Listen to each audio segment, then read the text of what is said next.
First thing I'm going to say is this. You can't try to teach a concept that you yourself haven't experienced yourself.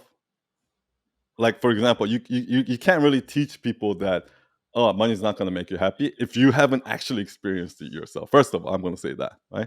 And the reason why is this.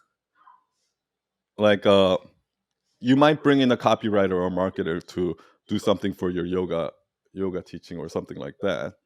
But you remember that story that I told where I say, for me, what yoga really did for me is when I'm after a 90-minute hot yoga class where I'm just totally exhausted, I'm sitting in that 10-minute shavasana, and my body is just too exhausted. My mind is too exhausted to even bullshit myself. My ego is too exhausted to bullshit myself, is when all the truth starts coming out. Mm-hmm. And that's why all these like uncontrollable tears come out and things like that. And that, like, if I say like that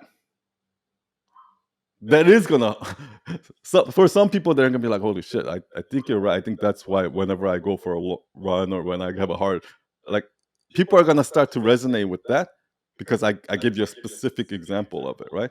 Somebody who's never done yoga before would never ever even know to think of that. So let's say you bring in a copywriter who's never done yoga before. Do you think that copywriter can ever write that for you? No, obviously Hell not. no. That's why marketing isn't really a skill. You can't bring a marketer in to market you. The only person that can really market you is you. It's you. Right? So I'm gonna say that first. So you had to have experienced it before you can teach it, because you need that story, right?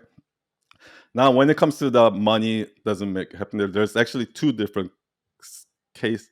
I've thought about this a lot. So there's actually two case scenarios. There's the people that realize that um, I'm making money, but my life is so stressful. Therefore, it's not like what I'm doing to make money is not making me happy. Mhm. That's one category. The second category is I don't have to work. I have $1 billion in the bank. I can work. I literally don't need money, but I have everything I need, but for some reason I'm not happy. So these are two completely different people, first of all. So when you try to umbrella these people and try to say it like that, this is also one of the reasons why it's not resonating. Because these are two completely separate reasons why they're not happy. These people are not happy because these are lawyers who's working 12, 13, 14 hours a day, getting yelled at by the partner of their firm. But they take home $500,000 a year and they live in a fancy penthouse apartment and drive a Ferrari. Do you understand what I mean? So they're not happy for that reason. It's not the same reason why these people aren't happy. So first, I think you need to figure out which one are you targeting, right? And then once you figure out, let's say it's these people, the way I would do that is this is how I would do.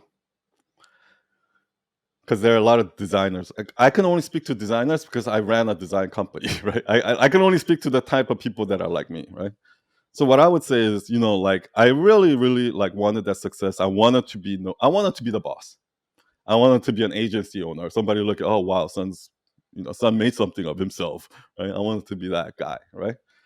And then when I got there, what happened was 3 years into it, yeah, we went from 0 to 20 employees, and like we grew really fast, super successful, all of that. But you know what happened to my life?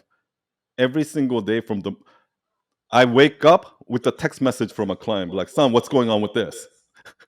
Right? Like, and then I get another text message 30 minutes later from my partner saying, hey, son, this so and so guy wants to quit, and like he just gave his 2 weeks notice, and he's in the middle of the project. How should we handle this? And all the other designers right now are full. So, okay. And then 30 minutes later, okay, and then 30 minutes later, a client wants to leave because their client is delayed, and that employee is not happy. So I draw a clear picture of what my days. So that's my all day putting a fire, all the way till like midnight when I'm well, and then finishing my day, just passing out the next morning just to do it again. Does that sound like a life you want? Of course not. If you had all the money, right? So that's one way I would. You see what I did? I drew a picture of exactly what happened to me. That's why you going through it is so important. Okay, here's a second one, right? I'm not a billionaire, but I'm gonna try to relate to it. The way I would do it is, when you were young, like when I was young, I wanted this bike so freaking bad, right? Like I would literally do anything for this bike. It's $100 bike, right?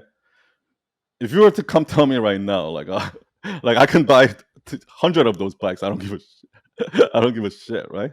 It doesn't matter how much you want something. At a certain point, when you can get a lot of it, you're gonna get bored of it, and you don't think that's gonna happen with Ferraris. You don't think that's gonna happen with these kinds.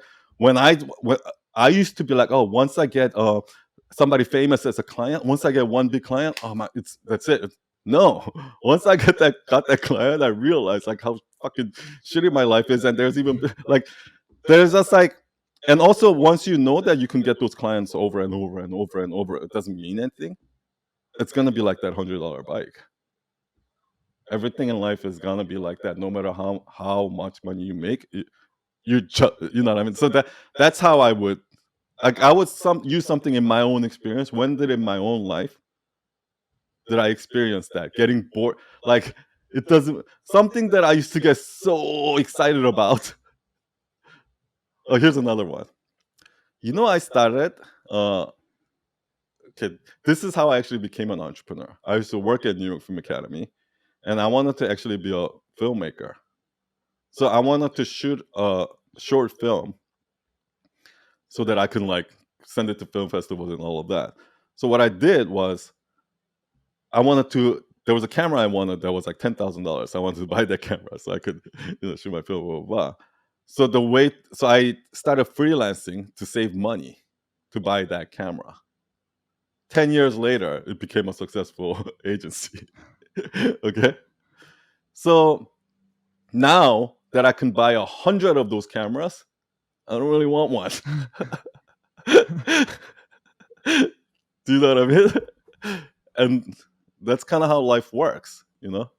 So yeah. So that's why no matter how much you think that what you want is that mansion, no matter how cool you think riding on a private jet you think it is, once you ride on a private jet 20 times, it's boring.